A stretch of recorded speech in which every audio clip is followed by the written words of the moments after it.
সৌন্দর্যের রানী প্রিয়া মোর, তুমি অপরূপ, কিবা তোমার বাহার, এরূপ বর্ণনা করি সাধ্য নহে কো আমার।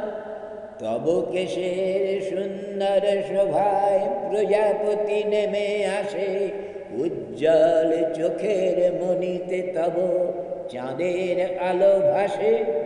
সৌন্দর্যের রানী মৎস্য নারী, তুমি আলোয় ভরা, তোমার হাসি সফেদ হাসি, সে যে ঝর্ণা ধারা। তব রূপের ঐশ্বর্য দেখে কে না মুগ্ধ হবে বলো। হয়েছি আমি হতবাক, মোর হৃদয়ে ছলো ছলো। এমন সাজ আর রূপের গরব, এ মৎস্য নারী কোথায় তুমি পেলে? সোনার প্রতিমা তুমি কেমন করে হলে?